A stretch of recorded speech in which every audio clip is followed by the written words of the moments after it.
Bom, o Twitter apagou publicações que foram feitas pelo ministro do Meio Ambiente, Ricardo Salles, com vídeos antigos do médico Drauzio Varella sobre o coronavírus, fora de contexto. No conteúdo produzido no dia 30 de janeiro, ainda não havia casos no Brasil e a Itália registrava apenas 2 infectados.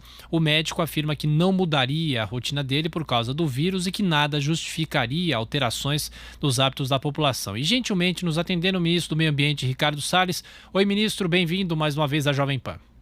Bom dia a todos. Ministro, efetivamente, o que aconteceu? Bom, na verdade, eu publiquei as três versões de vídeo, né? Ele fez um vídeo em 30 de janeiro, não tão antigo assim, ao contrário do que foi alardeado por muitos para usar de pretexto para mais uma vez falar mal do governo. O vídeo velho. Não, o vídeo de 30 de janeiro, não faz nem 2 meses. Né? O segundo vídeo era um vídeo em que ele adota uma outra posição um pouco mais próxima da realidade que vinha acontecendo, e o terceiro vídeo. Eu publiquei os 3 vídeos para justamente mostrar que esse assunto do coronavírus não tem verdades absolutas. Esse é um assunto que não é conhecido, ainda tem muita coisa por se avaliar, se pesquisar, e, portanto, até o próprio Drauzio Varella, que é prestigiado por muitos, é uma pessoa competente, séria, até o próprio Drauzio Varella falou naquele primeiro vídeo que não ia acontecer nada, que era uma gripezinha e tal, e ele próprio foi mudando de posição, mas também não foi, nem sequer no terceiro vídeo, que foi veiculado, mais recente, salvo engano, de 19 de março, nem no 19 de março, ele deu espaço para pânico e para histeria. Aliás, ele fala com todas as letras no terceiro e mais recente vídeo, ele diz assim, e por isso que eu destaquei, ele diz, olha, nem neste momento não é hora de pânico. Então, a minha decisão de publicar esses vídeos foi para mostrar que até o próprio Drauzio Varella tem, ao longo desse tempo, posições dizendo que não é, inclusive a mais atual, que não é recomendável pânico, não se deve ter histeria, é um assunto que deve ter as prevenções necessárias, mas é a forma de conviver com o problema da doença, da epidemia. Quer dizer, esse é o objetivo, né? Bom, Rodrigo Constantino, ministro do Meio Ambiente, conosco. Constantino. Bom dia, ministro. Eu queria mudar o assunto para a sua pasta. Nós vimos agora uma espécie de realização dos sonhos de uma Greta Thunberg da vida, né? Que a menina lá novinha que virou ícone da causa ambientalista. Paramos praticamente os voos, a emissão de CO2 e tudo mais, e parece que não é um mundo tão bom assim, né? Eu queria perguntar ao senhor se o senhor acha que vai arrefecer essa questão toda, essa causa toda que tinha virado uma espécie de seita religiosa, onde todo mundo fazia um alarmismo enorme com a questão do aquecimento global e, de repente, vem um vírus do nada e mostra que o mundo é muito mais complexo e que existem potencialmente outras preocupações mais prementes, né? Claro, Rodrigo, bom dia.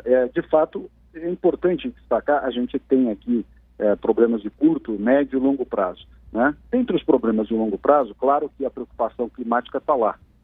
Também a Amazônia. Ontem, por acaso, foi o dia da primeira reunião do Conselho da Amazônia, presidida pelo vice-presidente Mourão, em que estavam lá os ministros e os comandantes de força, né, para que a gente tenha medidas de prevenção aí do tema do desmatamento da Amazônia, mas deixou claro, como você colocou bem, que há aspectos da vida das pessoas muito mais prementes. Aqueles brasileiros que, nesse momento, em razão de várias atitudes demagógicas Brasil afora, estão sendo obrigados a ficar em casa de isolamento compulsório, eles estão numa casa, em muitos casos, sem saneamento. Estão numa casa em que o lixo não é recolhido na porta. Estão numa casa com uma série de problemas de higiene, que, portanto, trarão problemas de saúde para além do coronavírus, justamente porque não se deu a preocupação adequada com a agenda ambiental urbana.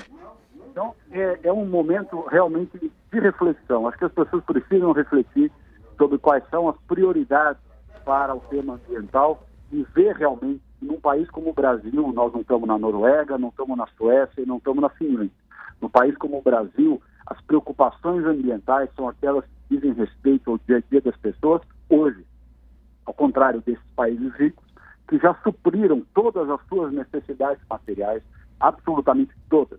Não tem nenhum problema de transporte, nem de educação, nem de saneamento, nem de coleta de lixo, praticamente problema nenhum. Então, eles têm uma outra condição para discutir assuntos e para dar prioridade a temas que, para nós, diante de uma análise fria e objetiva acerca dos reais problemas ambientais do país, tenham outra posição em nível de prioridade. Ô ministro, eu sei que não é muito a sua alçada, é mais a alçada do Ministério da Agricultura, mas o senhor tem, claro, uma grande experiência também nessa área.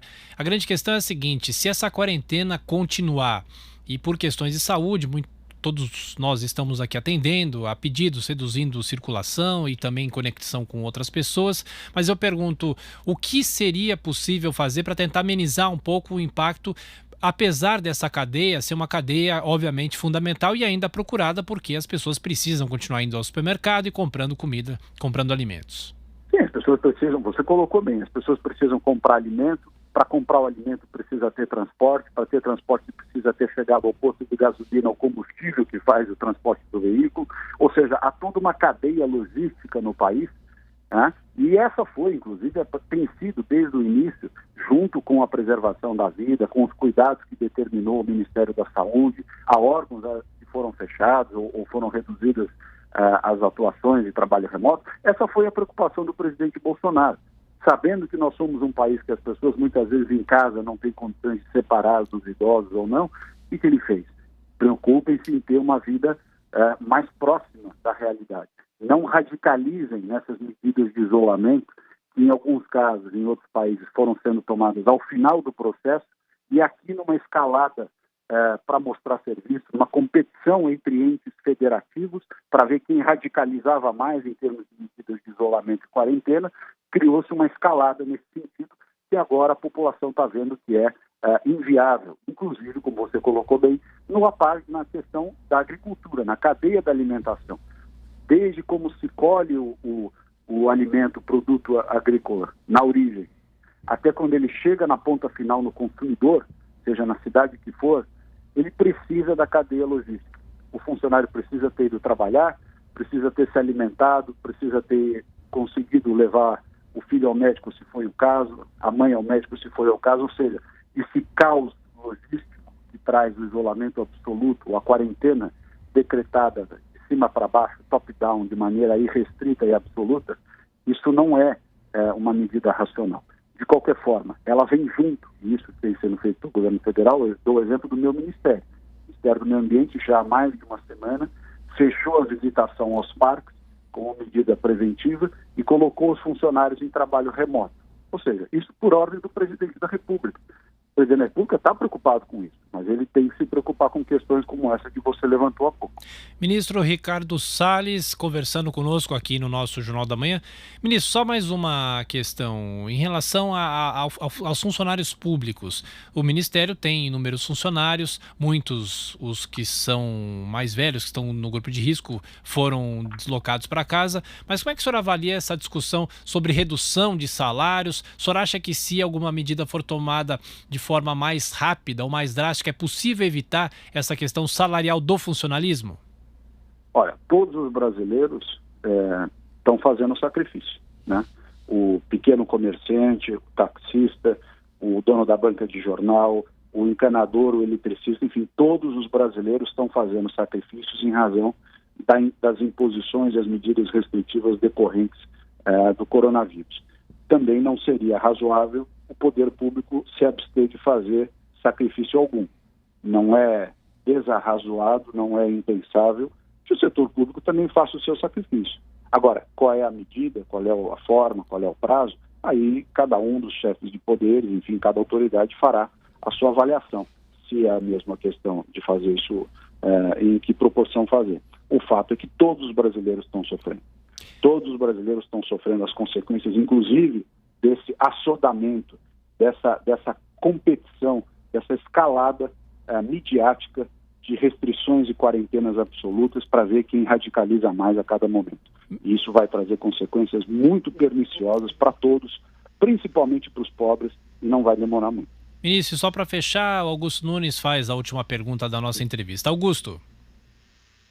Eu queria saber o seguinte, ministro, 60 mil brasileiros já se recuperaram do novo coronavírus. Portanto, não correm o risco de ser contaminados de novo.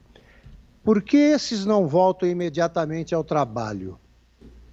Não, você tem razão, Augusto. Eu acho que essa falta de filtro nas medidas que estão sendo adotadas em níveis municipais e estaduais em alguns lugares subtraem a análise racional justamente de como endereçar o problema. Quando o presidente disse as escolas não deveriam estar fechadas, por quê? Porque as crianças vão para casa, ficam inclusive com os idosos em casa. Muitas dessas crianças têm na escola a sua fonte de alimentação, é a merenda, o almoço, o café da manhã, que em casa eles não têm. E muitos desses que em fase adulta, fora da faixa de risco, que já tiveram e estão imunizados, podiam estar trabalhando tranquilamente, porque já estão imunizados. Então, justamente essa radicalização nas medidas restritivas, e que, de novo, repito, tem toda a cara de competição midiática entre um e outro. Quem vai radicalizar mais? Quem vai fazer o discurso mais impactante midiaticamente falando? Ela não é boa. Ela não é boa porque nos tira a capacidade de resposta e nos tira a capacidade de adaptação ao problema. Porque o problema está aí, de fato, ele está sendo enfrentado, vários entes federativos envolvidos nisso, há um trabalho de todos, governo federal, estados, prefeituras, e nesse sentido todos estão envolvidos, mas é preciso ter bom senso, pensar que essas consequências do lockdown, aí, do fechamento, né, do isolamento absoluto, elas vêm a galope no Brasil. Porque ao contrário dos países ricos, em que as pessoas têm poupança, muitos brasileiros trabalham hoje para ir fazer a feira ou comprar alimentos no dia seguinte. Se ele não tem trabalho hoje, já no dia seguinte não consegue fazer a compra. Ou ainda mais grave, não só não tem um recurso, como não tem um local para ir buscar alimentação. Você fecha todos os templos religiosos, que muita gente vai se alimentar nos restaurantes de igreja, enfim, nessas frentes de alimentação de entidades religiosas, e a entidade está fechada, porque a pessoa não pode sequer ir lá. Quer dizer, há um efeito em cadeia desarrazoado. É importante pôr bom senso, colocar aí a voz da razão, e o Brasil tratar desse assunto com a seriedade que ele merece, evidentemente, com a gravidade que ele requer, mas com o bom senso, com o equilíbrio que deve ser inerente a todas as atividades públicas. E lembrando que a gente não deve fazer comparações absolutas. O Brasil é um país diferente. Temos problemas, os Estados Unidos vai ter problemas, mas os países com idosos mais do que o Brasil têm outro tipo de problema, com maior adensamento territorial, com um clima diferente. Quer dizer, e a medicina está evoluindo, né? Quer dizer, já tem aí uma série de estudos acerca de medicamentos que podem trazer o alívio em algum momento. Temos que contar com isso? Claro que não. Temos que tomar as medidas como se não houvesse outra alternativa. Mas mesmo assim, repito, tomar as medidas com equilíbrio e bom senso para todos os brasileiros sofrerem o mínimo possível. Ok, ministro do Meio Ambiente, Ricardo Salles, mais uma vez gentilmente atendendo a Jovem Pan. Bom trabalho, ministro. Até a próxima. Bom dia, obrigado a você.